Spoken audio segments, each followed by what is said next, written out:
Hi friends, ಹೇಗಿದ್ದೀರಾ? ಚೆಂದಾಗಿದ್ದೀರಾ ಅಂದರೆ ನೋಡಿ,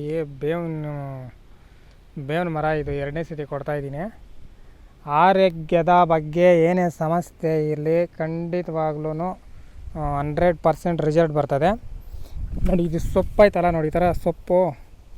ಈ ಸೊಪ್ಪು ಒಂದೊಂದು ದಿನಕ್ಕೆ ಒಂದೊಂದು ಎಲೆ ತಿಂದರೆ ನಿಜವಾಗ್ಲೂ ಕಾಯಿಲೆ ಮೇಲಾಗುತ್ತದೆ. ಅದೇ ಸೊಪ್ಪನ್ನ ನೀವೇನು ಮಾಡಬೇಕಂದ್ರೆ, ನಾವು ಬೆಳಗ್ಗೆ ಎದ್ದು ಟೀ ಕಾಫಿ ಅದು ಇದು ಕುಡಿತೀರಲ್ಲ, ಆ ಥರ ಒಂದು 4 ಎಲೆ ಚೆಂದಾಗಿ ಮರಗಿಸ್ಬೇಕು. ಚೆಂದಾಗಿ ಮರಗಿಸ್ದಾಗ ಏನಾಗ್ತದಂದರೆ ಒಳ್ಳೆ ರಸ ಬರ್ತದೆ ಅದರಲ್ಲಿ. ಬೆಳಗ್ಗೆ ಹೊತ್ತು ಸುಮ್ಮನೆ ಒಂದು ಟೀ ಗ್ಲಾಸಲ್ಲಿ ಅರ್ಧ ಗ್ಲಾಸಷ್ಟು ನೀವು ಮಾಡಿಕೊಂಡು ಕುಡ್ದಿದ್ದೀರಂದರೆ ನಿಜವಾಗ್ಲೂ ನಿಮ್ಮ ಶರೀರದಾಗ ಯಾವ ರೋಗಗಳಿದ್ರೂ ಕೂಡ ಬೇಗನೆ ವಾಸಿ ಆಗ್ತದೆ. ನೀವು ಹಾಸ್ಪಿಟ್ಲಿಗೆ ಹೋಗಿ ಲಕ್ಷಗಳು ಖರ್ಚು ಮಾಡೋ ಅವಶ್ಯಕತೆಯೇ ಇರೋದಿಲ್ಲ. ನೋಡಿ ಸೊಪ್ಪು ನೋಡಿ ಹೆಂಗೈತೆ. ನಾನಂತೂ ಡೈಲಿ ಒಂದೊಂದು ಪೀಸ್ ತಿಂತಾಯಿರ್ತೀನಿ. ನೀವು ತಿಂತೀರೋ ತಿನ್ನಲ್ಲ ನನಗಂತೂ ಗೊತ್ತಿಲ್ಲ. ಅಂದರೆ ಭಾರಿ ಕಸರೆ ಇರ್ತದೆ. ಆ ಕಸರೆ ಎಷ್ಟು ನಮ್ಮ ಶರೀರದ ಒಳಗಡೆ ಸೇರ್ತದೆ ಅಷ್ಟೇ ನಮ್ಮ ಶರೀರ ನೀಟಾಗಿ ಫ್ರೆಶ್ ಆಗಿರ್ತದೆ. ನಾವು ಆರೋಗ್ಯವಂತರು, ಚೆಂದಾಗಿ ಆರೋಗ್ಯವಾಗಿರ್ತೀರಿ ಅಂತ ಅರ್ಥ.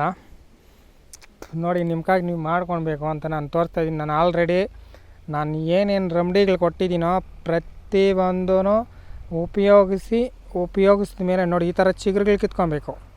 ಈ ಥರ ನೀವು ಬಲ್ತಿರೋ ಎಲೆ ಬಿಡ್ರಿ ಬೇಡ. ಈ ಥರ ಚಿಗುರು ಎಲೆಗಳು ನೋಡಿ ತೋರಿಸ್ತಾಯಿದ್ದೀನಿ.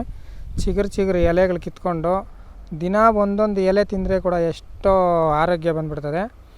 ಇದೇ ಎಲೆಗಳನ್ನ ಚೆಂದಾಗಿ ಅರ್ಧಬಿಟ್ಟು ಪೇಸ್ಟ್ ಥರ ಮಾಡಿಬಿಟ್ಟು ನಿಮ್ಮ ಶರೀರದಲ್ಲಿ ವಾರಕ್ಕೆ 1 ಸತಿ ನೀವು ಅಪ್ಲೈ ಮಾಡಿದ್ದೀರಂದರೆ ನಿಮ್ಮ ಶರೀರದಲ್ಲಿ ಚರ್ಮ ರೋಗ ಅನ್ನೋದು ಜೀವಂತವಾಗಿರೋವರೆಗೂ ಅದು ಉತ್ಪತ್ತಿ ಆಗಲ್ಲ.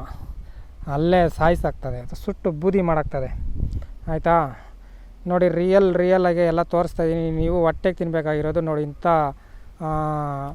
ಚಿಗುರುಗಳನ್ನ ನೀವು ಈ ಥರ ಇರೋ ಚಿಗುರುಗಳನ್ನ ನೀವು ಹೊಟ್ಟೆಗೆ ತಿನ್ನಬೇಕಾಗ್ತದೆ. ನೋಡಿ, ನಿಮ್ಗಾಗಿ ನೀವು ಮಾಡ್ಕೊಳ್ಳಿ. ಇನ್ನು ನಮ್ಮ ಚಾನಲ್ ಯಾರೆಲ್ಲ ನಾವು ಸಬ್ಸ್ಕ್ರೈಬ್ ಮಾಡಲ್ಲ, ಸಬ್ಸ್ಕ್ರೈಬ್ ಮಾಡಿ, ಲೈಕ್ ಮಾಡಿ ದಯವಿಟ್ಟು. ಒರಿಜಿನಲ್ ವಿಡಿಯೋಗಳು ರಿಯಲಾಗಿ ಶೂಟ್ ಮಾಡ್ತಾಯಿದ್ದೀನಿ. ನಾನು ಯಾವಾಗ ಕಾಡಲ್ಲಿ ಜಾಸ್ತಿ ಓಡಾಡ್ತಾ ಇರ್ತೀನಿ. ನೋಡಿ, ಕಾಡು ಇದು ತುಂಬ.